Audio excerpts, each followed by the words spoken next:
everybody. Good morning, good afternoon, good evening. Welcome to Regenesis Talks today, LinkedIn Live episode of 140. Today we are discussing on the topic of innovative empowering employees to contribute. We have the honor of having Thomas, Rajiv, and Sunil to discuss on this topic. Without further ado, bringing our speakers on to the dais. Hi Thank you, Thomas, Prem. hi Rajiv, hi Sunil. Welcome to the Hi, podcast. Prem. Thank you. Hi. Hello, Prem. Thank you very much indeed. And welcome, everybody. It's great to have you here for our podcast this time. We're diving into a topic that's not just important, but we believe crucial for your success and your organization's success. And today's title is Innovate, Empowering Employees to Contribute. Whether you're a manager, executive director, or entrepreneur, today's discussion will give you powerful tools to unlock your hidden potential within your organization. Now, before we dive into the nuts and bolts, let's introduce ourselves. I'm Thomas Welsh, and joining me today are my brilliant colleagues from India, Prem, Rajiv, and Sunil. Together, we have over 130 years of collective experience in empowering businesses to innovate and grow. And today, we're here to share our deepest insights with you, as usual, in this LinkedIn livecast. So, why empowerment matters? Well, let's start with a bold statement. Most organizations, that's 84 to 98% of organizations, are only achieving 16 to 26% of their present potential. Think about that for a moment. What would it mean for your business if you could tap into the other 74% to 84%? Now, imagine the growth, the revenue, and the success you could achieve. It's not just possible, it's attainable, and it starts with empowerment. Empowering your employees to contribute innovative ideas isn't just a feel-good strategy, it's a proven path to adding an extra 1 to 2% of recurring revenue every month in Regenesis. That might sound small, but of course, over a year, that's 12 to 24%. And over a decade, we're talking an extra 120 to 240% additional revenue in addition to whatever you're doing already. However good you are, however successful you are already, big, small, new, old, that's the kind of difference this kind of thing makes. And for those in management roles, this kind of impact on the bottom line can significantly enhance your career trajectory and, of course, your salary.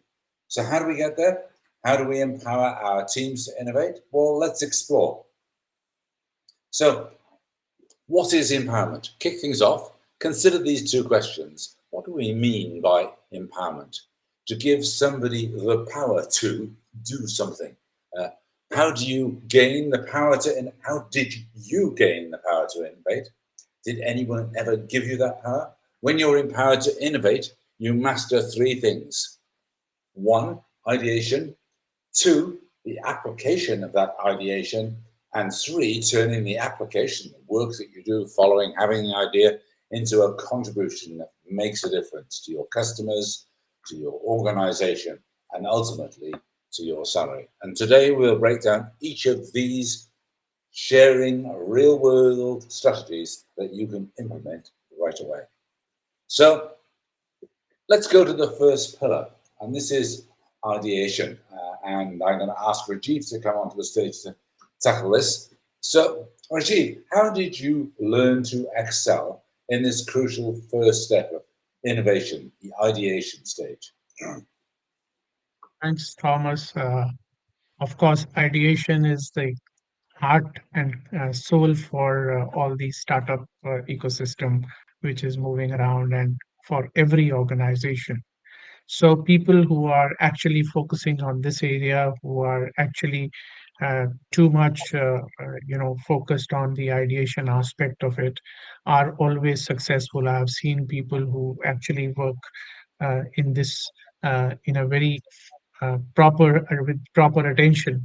They are setting examples for themselves in the corporate world.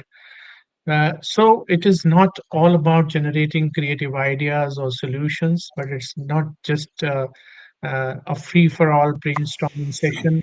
There are some ground rules for its effectiveness, and let's talk about them. So one, of course, is a brainstorming. You have to set clear objectives and encourage wild ideas, but always stay focused on the problem at hand. Because sometimes I have seen people in the brainstorming sessions, they go haywire, and the discussion actually loses focus. The idea is to actually be very focused on the problem which we are talking about. So that is where I think the crucial aspect of managing the brainstorming session comes, and that is where the moderator or the person who's driving that session comes in, and they have to make sure that the ideation aspect of brainstorming is done properly and effectively, and it delivers results. Second most important aspect, of course, is lateral thinking. So this is about thinking outside the box. uh, Gone are the days when organizations don't encourage people to think out of the box. Now, actually, lots of leaders and managers, they make sure that their people are given room for thinking out of the box, and it is encouraged. So, using unconventional approaches to problem solving is something which is much in vogue in various corporate bodies and various corporates. And I have seen people are actually uh, using those innovative techniques for problem solving, which are not heard of before. And that is where you can actually lead your organization to create a situation where you can move faster than the others. And that is what we at Regenesis talk about always, that how to implement the ideas in such an effective way that you can actually outsmart the competitors, you can outsmart the people you are dealing with, and try and develop that lateral thinking aspect within your organization. And it will really help. It will boost the confidence and morale of the people who are working, and also it will actually add to the speed of the organization. Then comes the focusing on creative response. Of course, you have to start with a clear problem and opportunity statement. What are you trying to solve and achieve? And you must be very clear that this is my focus, and this is where I have to find a solution for the problem which has been actually put across before the people who are discussing about and who are actually doing the ideation. So that is where I think you, as a leader, have to give room for your people to move in a very systematic way to make sure that you are focusing on the creative response, and also categorizing your ideas. So group your ideas based on feasibility, impact, and alignment with your goals. Because if you are not doing that, then you are bound to go haywire, because alignment is the most important thing when you are doing the ideation. So I'm sure all of you will take a cue from that and try and implement in your day-to-day life. Now, scoring and choosing solutions is another very important aspect. So once categorize, score these ideas, and identify the best solution and a combination of solutions to implement, because it's all about solution finding. So if you are doing ideation, be very clear about how you are going to choose the solutions. And that is what I think, Thomas, is the most important aspect of ideation. Oh, that's fantastic, Rajiv. Thank you. Ideation, of course, is where the innovation begins, and when done right, it can set the stage for everything that follows. So now let's move on to the next pillar, recognizing that your people, in order to be empowered, will need to be shown how to do each of these steps. So let's move on to the second pillar, which is application. And I'm going to ask Sunil to come on the stage and talk about his experiences here. Sunil, once we've got our ideas, how do we turn them into action? How do we ensure that ideation leads to real world application and real world results? A great question, Thomas. I think Rajiv has rightly said that ideation is the first step, and it is very, very important to get the idea and find the right idea to solve the problem. But the second step is that once you are having the pool of great ideas, then the next step is to make it happen. Because without action, idea is just an imagination. That's all. So the application is very, very important, and I will say that application is the bridge between thought and action. It turns innovative ideas into tangible outcomes. It is where value is created. So I will say that I will define this that there are five steps when the application comes, and the first step is the project proposal. So you have to define the clear problem statement, what problem you're solving, what opportunity statement is there in that problem. So you have to define that what problem you're solving.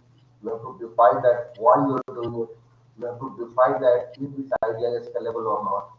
You have to define that will it add value, will it add substantial value? If you have the answer of all these questions, then you go ahead. Then the second step is analysis and planning. So you have to identify the root cause of the problem. You have to find out the steps needed to improve the solution. And the third is communication. Sometimes there are ideas, somebody is working on that, but it is not communicated in the team. That is a big problem sometimes. So what exactly the leader has to do, the leader has to communicate it to the team members. So every team member is prepared, every team member is aware, and they understand that what will change, how it will change, and why it will change. So mentally they are prepared for that. So this step is very, very important, the communication step. The next step is, of course, implementation planning. So once you are having the ideas, you have to analyze it, you have to define the problem statement, you have to communicate it to the team. Then the next step is the planning of that, how you will implement it. So execution is key here, and the entrepreneur or the organization must believe in 360-degree feedback. Believe me, I have come across that is a link, that is an open link in the organization. They don't have the feedback system, and they don't have the closed loop of the feedback system. And what happens in the absence of that, you are unable to correct the things when you are developing something.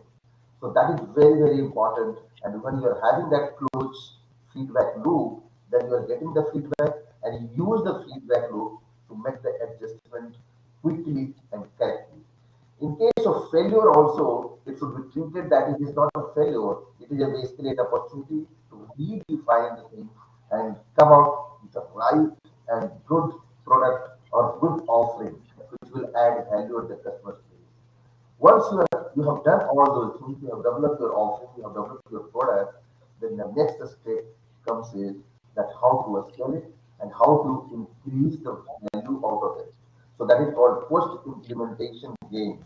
Because ultimately, whatever idea, whatever exercise we are doing, the aim of every exercise is that we have to create value, we have to we have to turn into the businesses, we have to turn into the growth journey what we are aiming for. So the next step is that how you are utilizing this growth, how you are utilizing this new ideas into your growth. So the solution is at place, then you have to look additional opportunities to enhance or expand the impact of this idea. So that is also very, very important. So if anybody, if in the organization is having this well-defined system, then believe me, as you have rightly said, Thomas, that there is an opportunity to increase 2% to 4% every month revenue, and that is quite achievable. And that is where regenesis adds value within the organization. And we work with the entrepreneur and directors and CEOs for achieving that goal. Over to you, Thomas. Okay, Samuel, thank you very much. There you've laid out a very clear and actionable roadmap in those few steps. Implementation is where we begin to see the tangible benefits of innovation.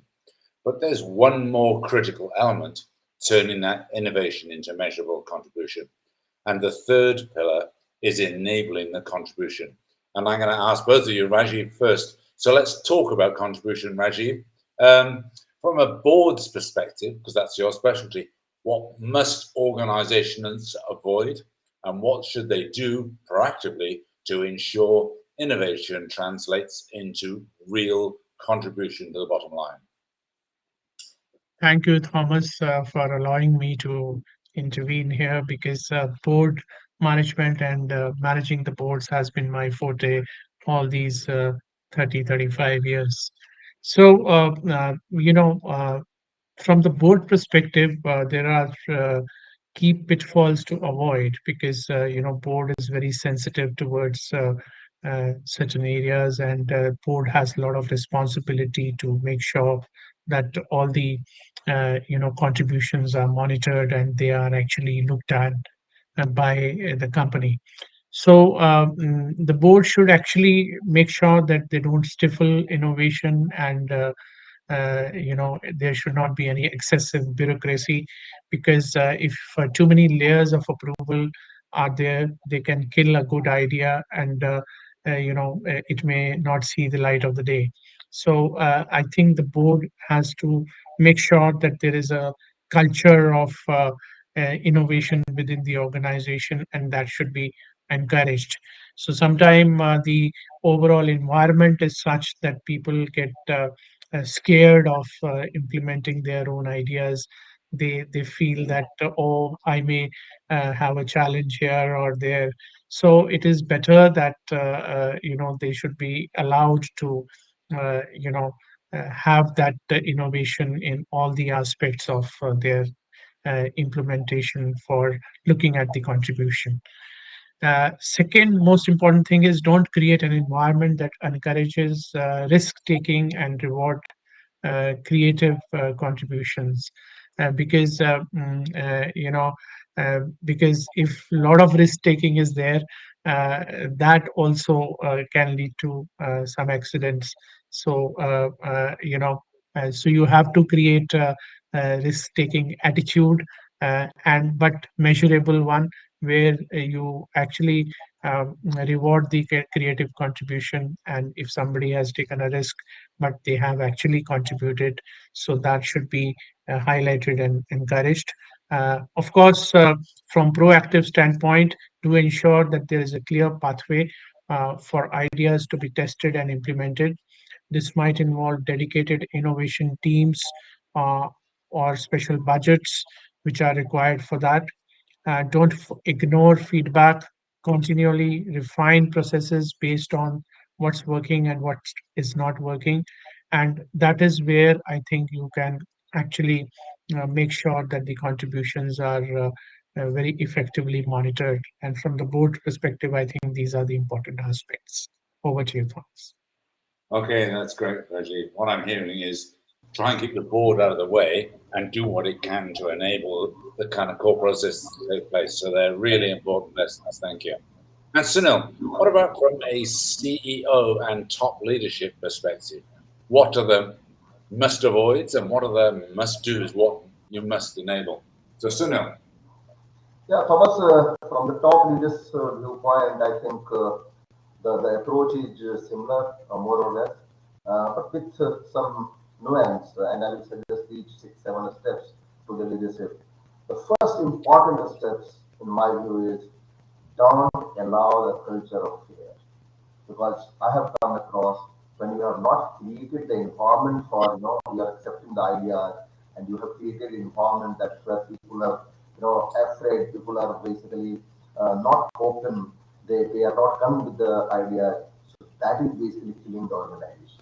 And I will say if that is the culture you have created within the organization, you are killing the organization. It will be very difficult to survive in the long run. So the first important is don't allow a culture of fear. Employees need to feel safe to express his view, express his idea, and even if that is unconventional or risky, that should be also welcome. So every idea is good idea until and unless it is accepted. So let people should open and you welcome all the ideas. So that is the first step. The second step is do visible support. Again, the leadership role and CEO's role is very, very important. It should be very, very visible to all employees that yes, this is the organization. Whatever idea you will bring, whatever idea you will bring on the table, that will be accepted, that will be welcomed by the management. So, and that support should be visible to the people. And if you're doing it, if you're demonstrating it, believe me, you will find a lot of ideas from each and every department. Because I believe the person who is working day and day night for any department, he is the best person to give the idea. It is not that CEO is having only the idea. CEO has to create that culture. CEO has to ensure that he should support those people who is bringing the idea. That is the job of the CEO. The job of CEO is not to bring in the idea. The people are mistaken that CEO will come and CEO will bring the new ideas. No, one person can't do everything. The role of CEO and leadership is to manage the things and manage the things in better way. They have to ensure that they are having right people at the right place, and those people has to come with ideas. And CEO has to demonstrate that yes, we will support, we will handhold to those people, we will recognize those people. That is the role of CEO. So the second important is visible support. And why I'm insisting in this word visible support, that should be visible to everybody. It should not that somebody come in your chamber and you got this idea and you have started working it without any visibility within the team, within the group. So that should not happen. It should be visible. The third important is celebrate the innovation. If you have done something, let us take this opportunity to celebrate that and recognize, reward to those who brings those new ideas. And if you're doing this, you are sending a message within the team members that yes, if I will do something like this, then it will get recognized by the management. I will get rewarded. And believe me, human is basically always hungry for the recognition and reward, appreciation. These are the terms which is, not monetary benefit, but these are the things which motivates the employee most. The next point I will say that do invest in training. The creating ideas is also sometimes needs some types of training. So how to create that?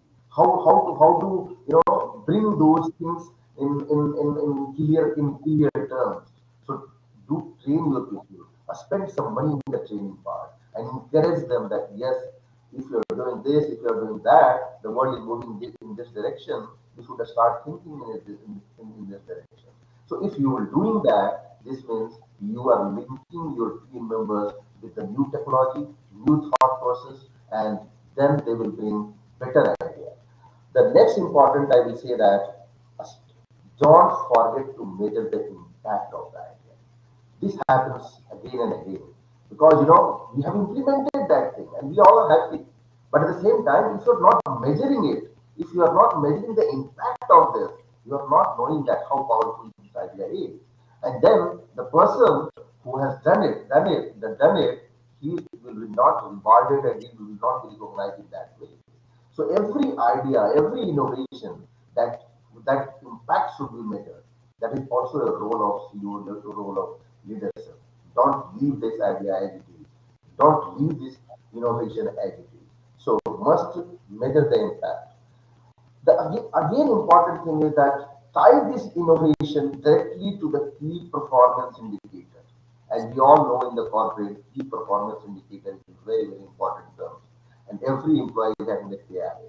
So if you are linked this innovation with this key performance indicator, that is visible in each and every meeting.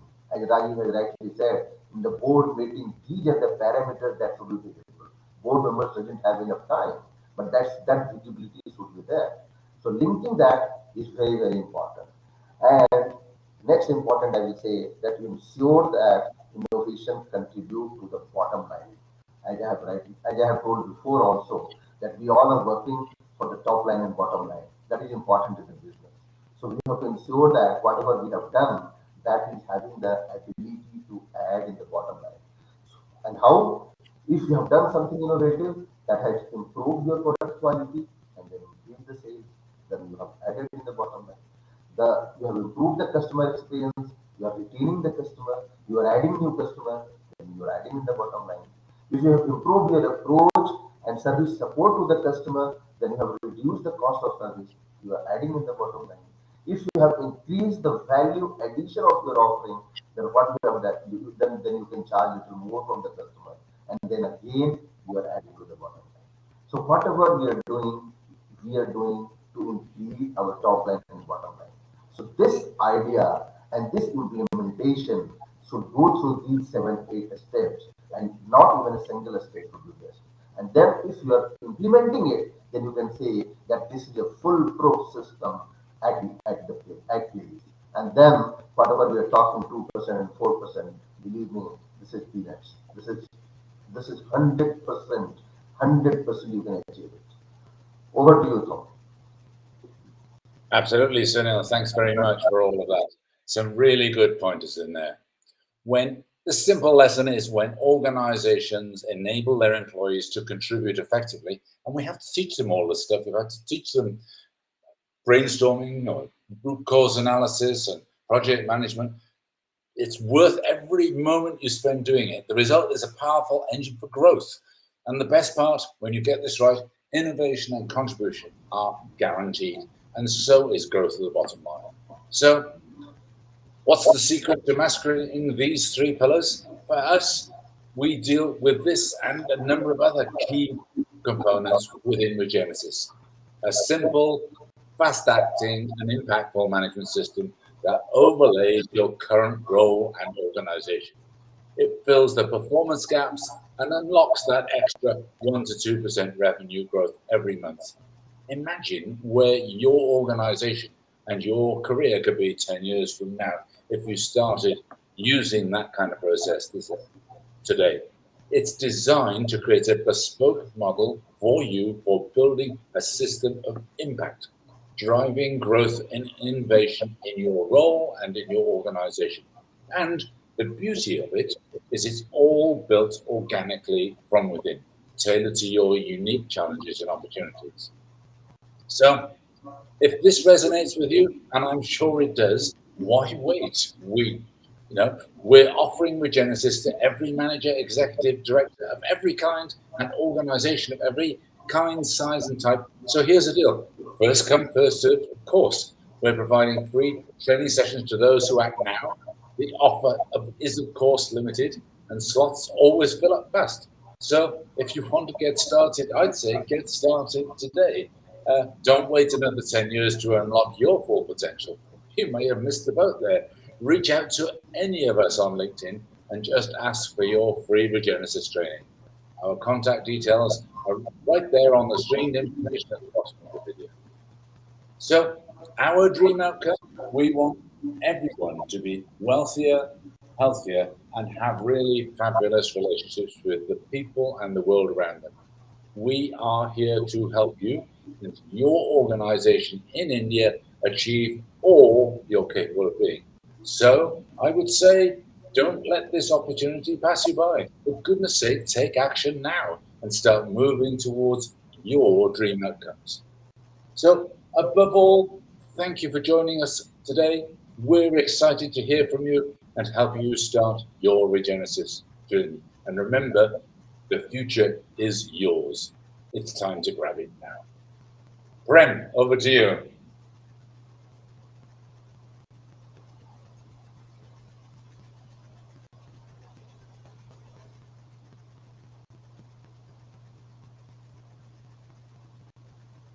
Prem? Thank you. I was on mute. Sorry about that. Thank you for that amazing session there. We were talking about empowering employees to contribute much more. And as Thomas rightly said, we are there available. We are have you can reach us on the links on LinkedIn, which are scrolling down on your screen. We are reachable on these. Sunil, Rajiv, Thomas, and myself are available for any of the questions, any of the pointers that you want to look at how Regenesis works for us, and which we can make it work for you as well. And with this, we would like to conclude our session. We will come back with another topic of Regenesis coming up on next week, same time, Wednesday on 11th of September. That's on the topic of adaptable, responding, and evolving to change. And we will come back to you again on that session next week, same time, 6:30 p.m.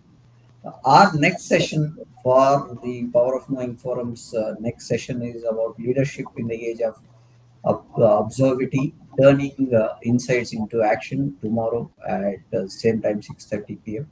See you then. Looking forward for you people. Thank you, Rajiv. Thank you, Thomas, for being part of the session today. Hope this session has made some impact on and adaptability of the topics that we discussed today. Thank you, Rajiv. Thank you, Thank you. Thank you, Thomas.